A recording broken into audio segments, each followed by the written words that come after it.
അ ആ ഇ ഈ ഉ ഊ ഇർ എ ഏ ഐ ഒ ഓ ഔ അം.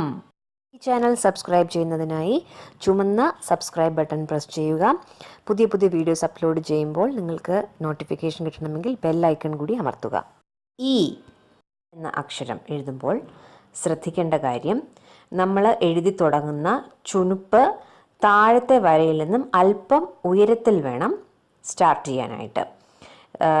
നമ്മൾ എഴുതി തുടങ്ങുന്ന ചുനുപ്പും രണ്ടാമത്തെ സ്റ്റെപ്പിൽ ചുനുപ്പിനെ എക്സ്റ്റെൻഡ് ചെയ്ത് നമ്മൾ ന എന്ന് പറഞ്ഞ അക്ഷരവും ആണ് എഴുതുന്നത്. ഈ ന എവിടെ അവസാനിക്കുന്നോ അവിടെ നിന്ന് ഒരു വളച്ച് താഴത്തെ വരയ്ക്ക് വെളിയിലേക്കായി ഒരു വള്ളി ഇടുക. അങ്ങനെയാണ് ഈ എന്ന അക്ഷരം എഴുതുന്നത്.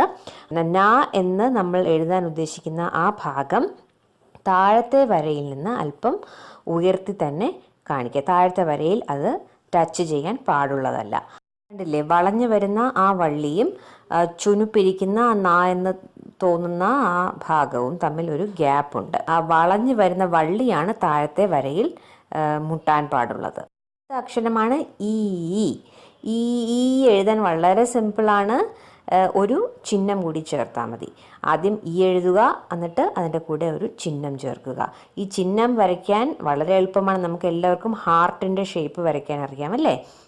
ഈ ഹാർട്ടിൻ്റെ ഷേപ്പ് നമ്മൾ പകുതി മായ്ച്ചു കഴിഞ്ഞാൽ എന്ത് ചിഹ്നമാണോ കിട്ടുക, അതാണ് നമ്മളിവിടെ ഉപയോഗിക്കുന്ന ദീർഘം.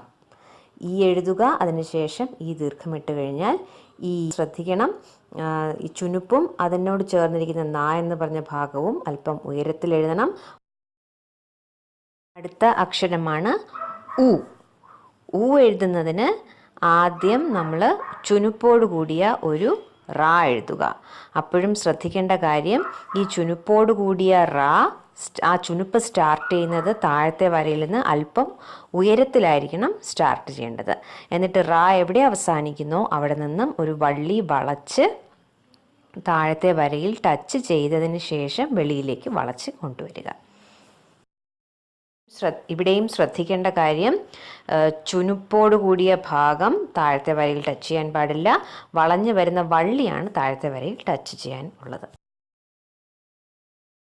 അടുത്ത അക്ഷരം ഊ ആണ്. അതായത് ഊ എഴുതുക. ഊവിനോട് ചേർന്ന് നമ്മൾ നേരത്തെ ഇട്ട ചിഹ്നം, ഈ എഴുതാനിട്ട അതേ ചിഹ്നം ഊവിനോട് ചേർത്ത് എഴുതുമ്പോൾ അത് ഊ എന്ന് വായിക്കാം.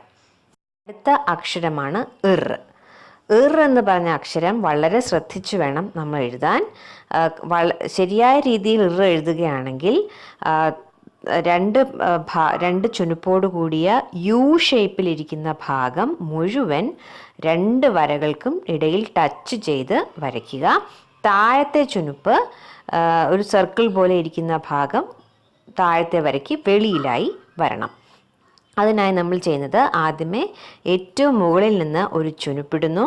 അവിടെ നിന്ന് താഴേക്ക് വന്ന് താഴത്തെ വരയിലേക്ക് ടച്ച് ചെയ്യുന്നു. അവിടുന്ന് 8 എന്ന നമ്പർ നമ്മൾ എങ്ങനെയാണ് എഴുതുന്നത് അതുപോലെ വന്ന് വളച്ചതിന് ശേഷം വീണ്ടും മുകളിലേക്ക് കൊണ്ടുപോയി ഒരു ചുനുപ്പിട്ടത് ക്ലോസ് ചെയ്യുന്നു. ഇങ്ങനെ എഴുതാൻ ബുദ്ധിമുട്ടുള്ളവർക്ക് വേണമെങ്കിൽ യു എന്ന് പറഞ്ഞ അക്ഷരം, അതായത് ചുനുപ്പിടുന്നു, യു എഴുതി വീണ്ടും ചുനുപ്പ് കംപ്ലീറ്റ് ചെയ്യുന്നു, എന്നിട്ട് താഴെ ഒരു സർക്കിൾ വെച്ചിട്ട് കംപ്ലീറ്റ് ചെയ്യുക. പക്ഷേ ശരിയായ രീതി ആദ്യം പറഞ്ഞതാണ്. അടുത്ത അക്ഷരമാണ് എ. എ എഴുതുന്നതിന് ആദ്യത്തെ സ്റ്റെപ്പായി പാ എഴുതുക. പാ എഴുതി വള്ളി മുകളിലേക്ക് കൊണ്ടുപോയതിന് ശേഷം വരയുടെ താഴേക്ക് കൊണ്ടുവരിക. മൂന്നാമത്തെ സ്റ്റെപ്പായി ഈ താഴെ എത്തിയതിന് ശേഷം ഒരു റാ എഴുതി അത് കംപ്ലീറ്റ് ചെയ്യുക.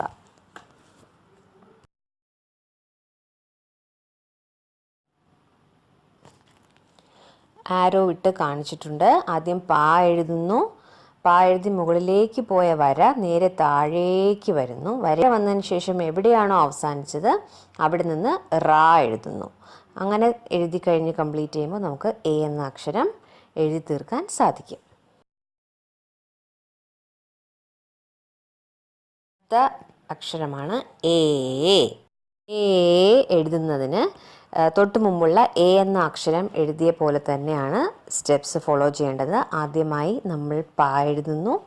പ എഴുതിയതിന് ശേഷം അതിൻ്റെ മുകളിലേക്ക് പോയ വര പതിയെ താഴേക്ക് കൊണ്ടുവരുന്നു. താഴത്തെ വരയുടെയും താഴേക്ക് കൊണ്ടുവരുന്നു. താഴേക്ക് കൊണ്ടുവന്നിട്ട് നേരത്തെ നമ്മൾ റാ എന്നാണ് കംപ്ലീറ്റ് ചെയ്തത്. ഇത് അവിടെ നിന്ന് റാ പോലെ വന്നതിന് ശേഷം ഏറ്റവും അവസാനം ദ, മലയാളം അക്ഷരം ദ ഉള്ളത് അവസാനിക്കുന്നു. അതാണ് എ.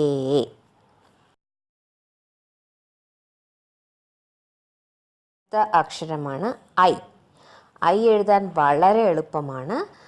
നമുക്ക് എയും വേണം, അതുപോലെ ആദ്യം ചുനുപ്പിട്ട് ഒരു റായും വേണം. ഊ എഴുതാനായി നമ്മൾ ആദ്യം ചുനുപ്പിട്ട് ഒരു റാ എഴുതിയില്ലേ, ആ ചുനുപ്പിട്ട റായും എയും കൂടി ചേർത്ത് എഴുതി കഴിഞ്ഞാൽ ഐ ആയി.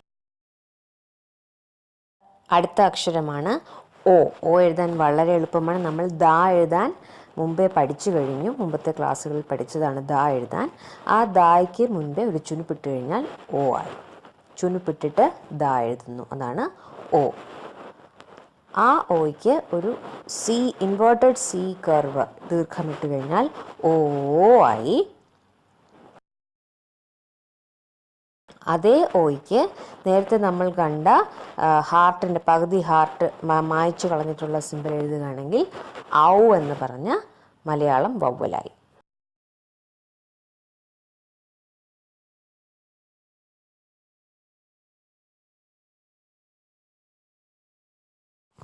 അടുത്തത് അവസാനത്തെ മലയാളം വവ്വലാണ് അം. ആ എന്ന് പറഞ്ഞ അക്ഷരത്തിനോട് ചേർന്ന് ചെറിയ ഒരു ചുനുപ്പ് ഇടുമ്പോൾ അത് അം ആയി.